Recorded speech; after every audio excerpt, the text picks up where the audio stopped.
It's impossible to not get chills whenever I hear Test Drive.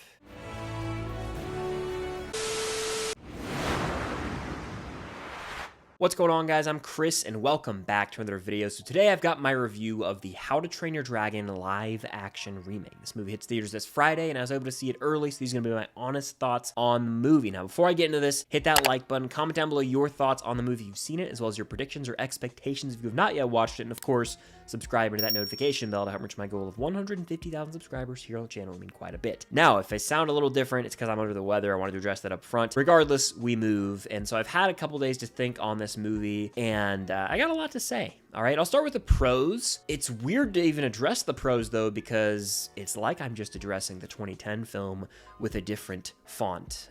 This movie, the live-action remake, is straight up the original 2010 film with somehow 25 minutes of extra footage that doesn't feel like special. It's not like they devoted, 5 minutes to this flashback or a couple minutes to this flashback. They didn't change anything up. It's the same exact movie, just somehow longer.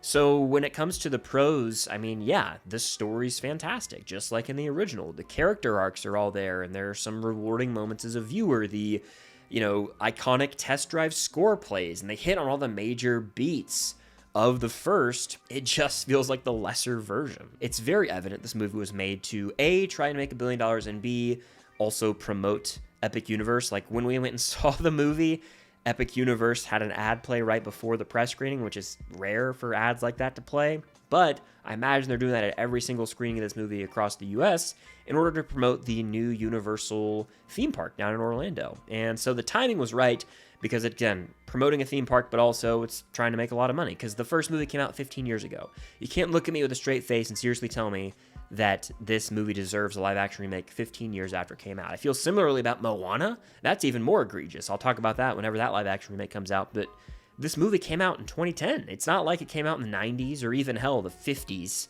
like, say, Cinderella, or the 30s, like Snow White. Those movies, it's understandable to remake them because they're decades old, and so you can have a fresh, modernized take. Here, it's the same damn movie, people. So to talk about the pros feels like cheating because, yeah, of course, it's got great moments because the original does. They're all lesser. The comparison I made in my out-of-theater reaction, my Letterboxd review, by the way, follow me on Letterboxd if you haven't already, this is basically the copied homework assignment or the paper. Someone in school writes a paper and they're like, yeah, you can copy it, just change a few things up to not make it so obvious. The original assignment is going to get the better grade.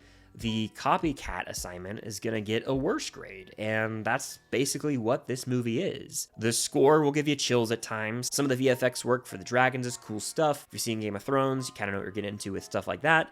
And instead of watching an animated movie with animated human characters, these are real-life actors, so they can convey certain emotions maybe that you can't in animation, I guess. But even then, I feel like the original animated film overall way more emotionally impactful and filled with more heart. And that's kind of the issue I have as I transition into some of my cons here.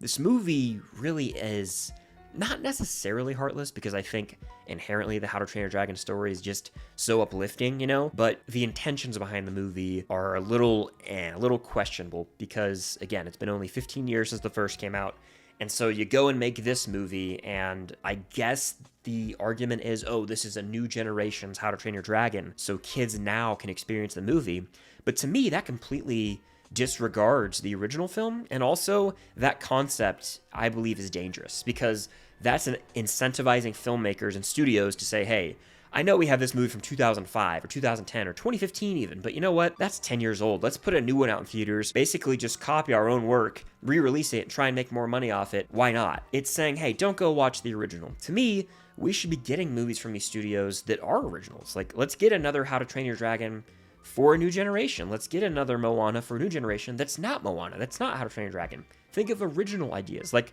think of, something like The Incredibles from Pixar.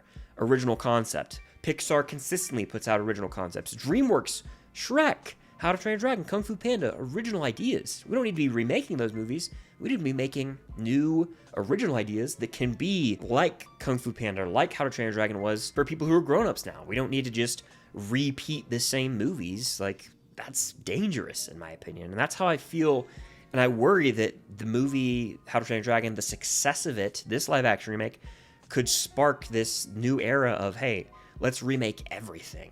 even movies that came out last decade. Like, that is alarming as hell. It's a problem. It's very concerning. They're gonna make the second and third How to Train Your Dragons after the success of this one, and, you know, they're going to make a lot of money, but it's probably just going to be a reprint of the original How to Train Your Dragon animated trilogy that ended in 2019, mind you, and it's just going to have human actors with CGI dragons instead of it all being animated. It's hard to even review this movie because, like I said many times now, it's just a copy-paste of the original, so it's like bizarre to even discuss. It feels like I'm just watching the same movie, but a worse version, and there's no getting around it. Like, I'm sure people will like this and eat it up, but I didn't want this. I don't know a lot of people who were like clamoring for a live action version of this movie. Like, if I ever want to watch How to Train Your Dragon again, which I will, of course, because it's a banger, I'm just going to go to that original movie and that original trilogy. It's the original piece of art. This is the cheap knockoff, essentially, and that's fine. Business-wise, it makes sense, I guess, but it scares me moving forward for the future with live action remakes, because are we just going to get shot-for-shot remakes that don't make any changes? Like, I'm here for tweaking things to expand the lore, to give us, you know, new pieces of information, new backstory, and this did none of that. So it's not really exciting. Nothing new happens. You've seen this movie. It's just a reprint with human actors. I don't really have much else to say, except I can't say this movie sucks because it's a repeat of a movie that I adore. I think that the original How to Train Your Dragon is DreamWorks' best movie. It's my favorite. It's also, I think, their best, most heartfelt, emotional piece of filmmaking they've put out. And so I can't be like, oh, the plot sucks, the writing sucks. Like, it's taking directly from the best DreamWorks movie. So it's not like the movie's unwatchable. It's totally watchable.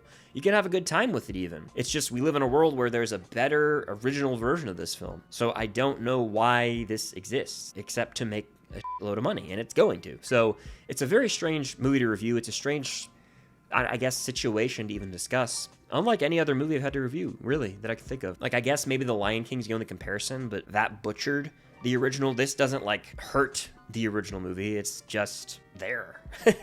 I feel nothing, really. Even giving this movie a star rating feels so strange because it's, again, the original How to Train Your Dragon in live action form. Making this review just feels weird now that I think about it. So yeah, I don't have anything else to say about the How to Train Your Dragon live action remake, except if you've seen the original, you've seen this movie. So yeah, there you go. What do you think? Let me know in the comments down below. Hit that like button. Are you going to see this movie or not? And be on the lookout for more videos coming very soon. Apologies. This was tough for me to get through with my current throat situation. I don't know what's going on, but we move. Thank you guys, as always, for watching. Stay tuned for more videos coming very soon. And until next time, I'll see you guys later.